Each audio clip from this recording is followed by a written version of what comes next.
Why are people made in the image of God? What was God's purpose in singling out mankind or humans to be his image bearers on this earth? To help us with this discussion, let's use the analogy of temples.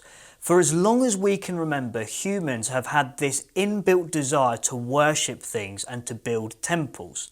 Now, when we build a temple, we build a structure that is made to worship something. Sometimes humans have worshipped things in the physical world, like the sun or the moon or the stars, or sometimes we've built structures that become the object of our worship. But whatever it is, there is always an image or an object of worship. And you could say that the same is said about God. Just as an image in a temple is supposed to represent that God in that place, it's the same with when God made his temple, which was the Garden of Eden, which he said was good, and everything was housing his temple. His presence was in this place called the Garden of Eden. And at the end, he puts his image in the temple, which is humans. We were to be his image within his temple. But obviously, we know the story, everything went wrong. And that's because we as image bearers have a choice. We can choose to either live God's way of living, to be a true human, a true image bearer, or the Bible uses the analogy of we can be like a beast. We know that Adam and Eve fell because the snake, one of the beasts of the field, tempted them and they gave in to the temptation. We see in the story of Cain and Abel, Adam and Eve's children, that God warned Cain and says to him, sin is crouching at the door like a beast, waiting to overpower you so that you also become like a beast yourself. In fact, there's a very famous passage in Scripture which talks about the mark of the beast or the number of the beast, which, as we know, is the dreaded number 666. Now, many people throughout the centuries have debated what this number could be and who the beast or the number could represent. But did you know that if you take an ancient numbering system that applies to letters, because languages like Hebrew is the number and the symbols are one in the same. It's not separate like what we have in English, for example. And if you take and use a system called Gematria and take 666, you can actually spell two words, one of which is beast, which, as I've just been explaining, there's a theme running throughout the whole of the Bible of either choosing the way of God, of being a true human, or less than human, a beast. Now let's also remember that God's number for completion is 7. God made the world in Genesis 1 in 7 days. That's the poetic language that is used. And we also know that God's plan of salvation is the number 3 is often associated with that. Jesus was in the grave for 3 days and then he rose again.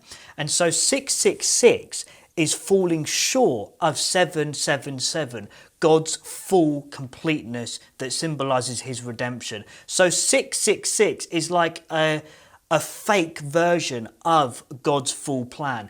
And that's the way that the devil and sin and Satan always work. They never quite measure up to the full picture of who God is and what he wants to do.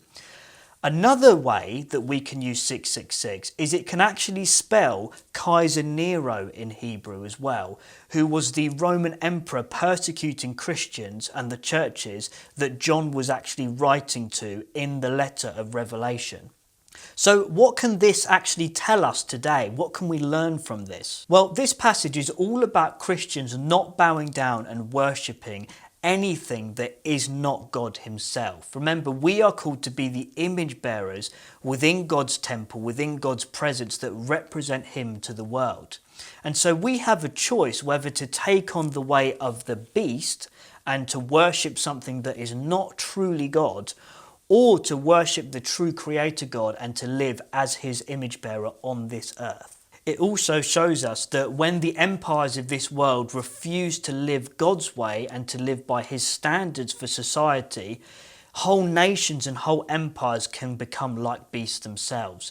We can see this just by looking back through history, not even that far, that it is so easy for human empires to fall into chaos and destruction. So which way will you choose? The way of being a true human, an image bearer of the Creator God, bringing peace, love and joy, using your creativity to worship Him in everything that you do?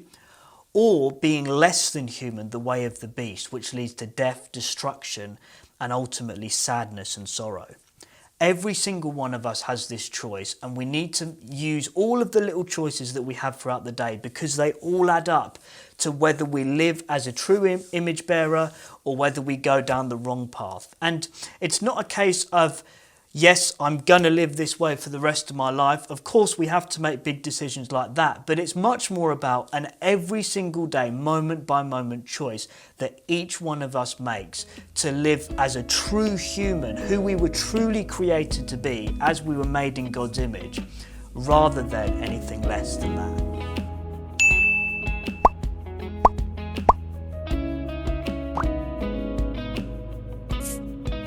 Thank you so much for joining us for another video today. Make sure that you subscribe if you'd like to stay up to date with the content that we are releasing. We are Consecrate, which is a creative, innovative approach to Christian discipleship in the 21st century.